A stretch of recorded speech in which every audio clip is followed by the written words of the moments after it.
నమస్తే. అందరూ ఎలా ఉన్నారు? బాగున్నారా? నేను బాగున్నాను. మీరు కూడా చాలా చాలా బాగుండాలని మనస్ఫూర్తిగా కోరుకుంటున్నాను. ఈరోజు మన రెసిపీ వచ్చేసి పాలకూర పకోడీ చాలా బాగుంటుంది. మనం ఆనియన్ పకోడీ కంటే పాలకూర పకోడీ చేసుకున్నప్పుడు మంచిది. ఆకుకూర కూడా చేరుతుంది కాబట్టి మంచిది అన్నట్టు. ఈ పాలకూర అయితే ఒక 3 కట్టలు అట్లా తీసుకున్నా. మంచిగా కడుక్కొని ఈ చిన్న కట్ చేసుకోవాలన్నమాట. కట్ చేసుకున్న తర్వాత ఈ ఆనియన్స్ కూడా ఇట్లా పొడుగ్గా కట్ చేసుకోవాలి. మనం ఆనియన్ పకోడీ కట్ చేసుకుంటాం కదా, అట్లనే ఒక 2-3 పచ్చిమిరపకాయలు కూడా కట్ చేసుకోవాలి. మొత్తం కారం వేసుకోవచ్చు, లేదంటే మొత్తం పచ్చిమిర్చి వేసుకోవచ్చు. నేను ఒక 2 కట్ చేసిన అంతే.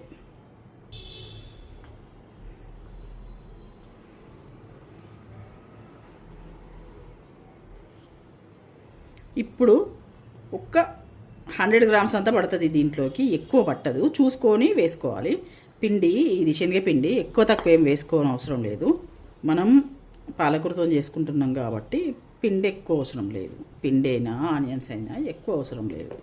ఈ కొంచెం ధనియాల పొడి కూడా వేసుకుంటే పకోడీ బాగుంటుంది. ఈ అల్లం వెల్లుల్లి పేస్ట్ కూడా వేసుకోవాలి. కొంచెం ఒక 1/2 టీ స్పూన్ అంత అట్లా.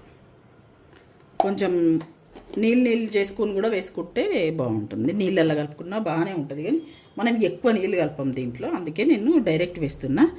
కొంచెం కారం, కొంచెం ఉప్పు, కొంచెం సోడా. బాగా ఏం అవసరం లేదు, సోడా కొంచెమే వేసుకోండి. ఇంకా వీటన్నింటిని మంచిగా కలుపుకోవాలి. ఈ పిండిల్నే ఇవి అన్నీ కలుపుకొని ఈ పాలకూరకు పట్టియాలి. తర్వాత మనం ఈ పిండి ఎంత కలుస్తుందో చూసి కలుపుకోవచ్చు. ఎక్కువ శాతం మాత్రం పాలకూర ఉండాలి. కొంచెం ఇట్లా పిసికినట్టు కలుపుకుంటే మనకు మంచిగా ఉంటుంది. ఇదిగోండి, పిండి కిందికి పోతుంది చూసారా. ఫస్ట్ మన వీడియోలలో ఫస్ట్ అట్లా ఒక 2-3 వీడియోనో ఉంటుంది ఇది పాలకూర పకోడీ అయితే. ఇప్పుడు చూసే వాళ్ళకి తెలియదు కదా, మళ్ళీ వెనక దాకా పోయి చూసుడు ఎందుకని నేను ఇప్పుడు చేసి చూపిస్తున్నా. పాలకూర పకోడీ చాలా మంచిది, మనకు ఈ స్వీట్ హౌస్లో దొరికినట్టు ఉంటుంది ఇట్లా చేసుకుంటే. కొంచెం పిండి మళ్ళీ కొంచెం వేసుకున్నా. పిండి ఎక్కువ తక్కువ పిండి వేసుకుంటే బాగుండదు అస్సలు. చూసి కలిసే అంతనే వేసుకోవాలి. ఎక్కువ తక్కువ వేసుకుంటే కూడా అంత పిండి ఉంటుంది. మళ్ళీ పాలకూర పకోడీకి మళ్ళీ పాలకూర ఉండాలి ఎక్కువ కాబట్టి పిండి ఎక్కువ వేసుకోవద్దు. నాకు ఇది తీసుకున్నది మొత్తం కలుస్తుంది, ఎందుకంటే చేస్తా కదా, నేను ఎప్పటికీ చేస్తా కదా, అందుకు ఈ కొలతలు తెలుస్తాయి. ఎంత ఆకులో ఎంత పిండి కలుస్తుంది అనేది తెలుస్తుంది. ఇప్పుడు వాటర్ ఏం వేసుకోవద్దు. వాటర్ వేసుకున్నదంటే బిస్కెట్ అయిపోతుంది, ఇంకా మొత్తం లూజ్ అయిపోతుంది. ఇంకా ఇప్పుడు వాటర్ ఏం వేసుకోవద్దు. మంచిగా కనబడుతుందని చిన్న గిన్నెలో కలుపుతాను. పెద్ద గిన్నెలో కలిపితే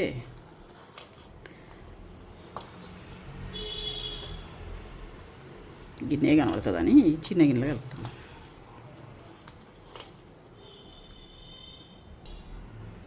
నాకు దీంట్లో ఏం కలిపొస్తలేదు. నేను ఎప్పటికీ ఈ ప్లేట్లోనే కలుపుకుంటా కాబట్టి నాకు ఇదే ప్లేట్ అలవాటు. ఇంకా మళ్ళీ దీంట్లోకి వేసుకుంటున్నా. నాకు ఇదే ప్లేట్ అలవాటు ఫస్ట్ నుండి కూడా. ఎప్పుడు పకోడీ చేసినా ఈ ప్లేట్లోనే కలుపుకుంటా నేను. ఇట్లా అంతా మంచిగా రబ్ చేసుకుంటూ కలుపుకోవాలి. ఇప్పుడు ఆ గిన్నెలో కలిపిన దానికి ఈ ప్లేట్లో కలిపిన దానికి తేడా వస్తుంది అన్నమాట. నాకు ఇది బాగా అలవాటు. ఇట్లనే నీళ్ళను కొంచెం కొంచెం చల్లుకుంటూ మనం ఈ పిండిని తీసుకుంటూ ఆయిల్లో వేసుకోవాలి. పిండి ఎక్కువ తక్కువ వేసుకుంటే ఏంటంటే అంత పిండి అయిపోతుంది. పిండి ఎక్కువ ఉంటుంది, పాలకూర తక్కువ ఉంటుంది, అందుకు ఇట్లా వేసుకుంటాం. లాస్ట్లో కొంచెం జీలకర్ర కూడా కొంచెం మంచిగా ఇట్లా నలిపి వేసుకుంటే బాగుంటుంది. అంతా కలుస్తుంది ఇది కూడా. కొంచెం జీడిపప్పు కూడా వేసుకుంటారు. ఇప్పుడు ప్రస్తుతానికి ఏంటంటే నా దగ్గర లేదు, కొంచెం జీడిపప్పు వేసుకున్నా కానీ బాగుంటుంది.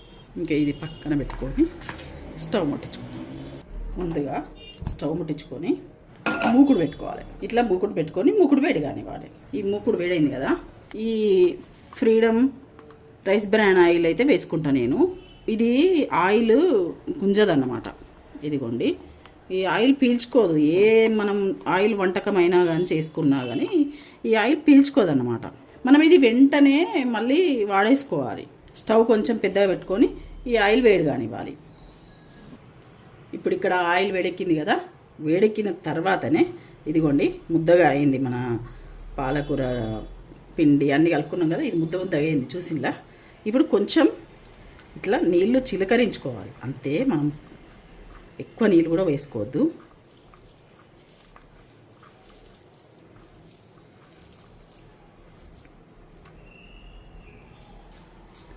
ఇట్లా దీంట్లో వేసుకోవాలి.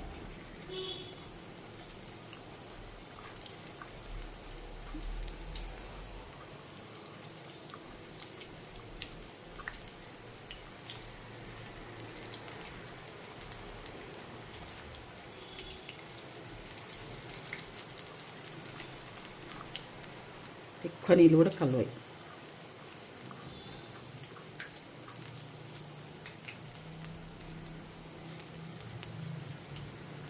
కొంచెం టైం పడుతుంది మనకు. ఆనియన్ పకోడీ కొంచెం తొందరగా అవుతుంది, ఈ పాలకూర పకోడీ కొంచెం, ఈ పాలకూర వేగాలి కదా, కొంచెం టైం పడుతుంది.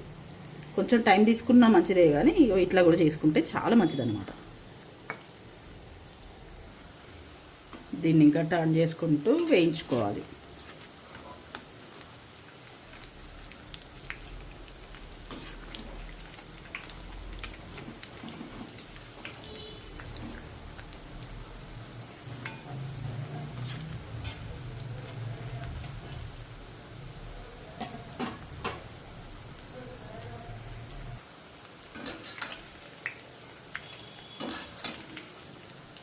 మంచిగా వేగనియాలి, లేదంటే కొంచెం పచ్చి పచ్చి ఉంటుంది.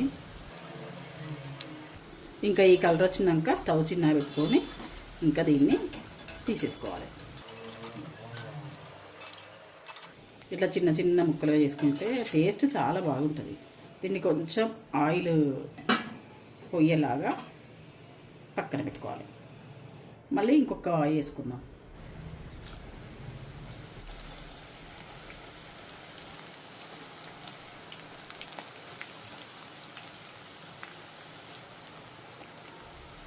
ఇట్లా నలుపుకుంటూ వేసుకోవాలి, చిన్న చిన్నగా వేసుకుంటే ఇది క్రంచీగా మంచిగా అవుతుంది అన్నమాట.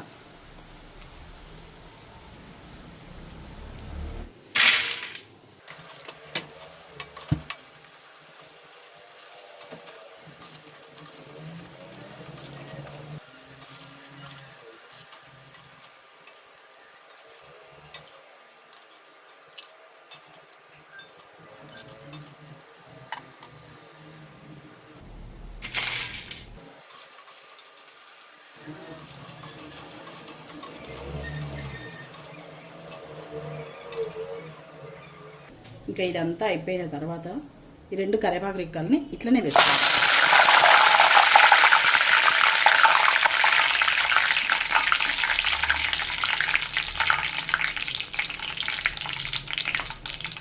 ఇవి ఇట్లా తీసుకొని స్టవ్ ఆఫ్ చేసుకోవాలి.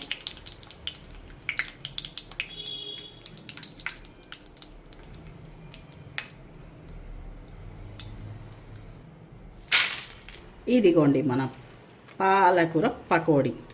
ఇట్లా కరివేపాకు నిమ్మకాయతోని డెకరేషన్ చేసుకుంటే చాలా అంటే చాలా బాగుంటుంది. మీరు కూడా ఒకసారి ట్రై చేయండి. నేను వేసినవన్నీ వేసి చూసి మీరు కూడా ట్రై చేయండి, చాలా బాగా వస్తుంది. మనం ఈ స్వీట్ హౌస్లో ఇట్లా తెచ్చుకోని అవసరం లేదు, మన ఇంట్లోనే చాలా బాగా చేసుకోవచ్చు. సరేనండి, ఉంటాను. లైక్ చేయండి, షేర్ చేయండి, సబ్స్క్రైబ్ చేసుకోండి. Satyavathi Bandari YouTube channel hype కూడా చేయండి, సపోర్టింగ్గా ఉంటుంది.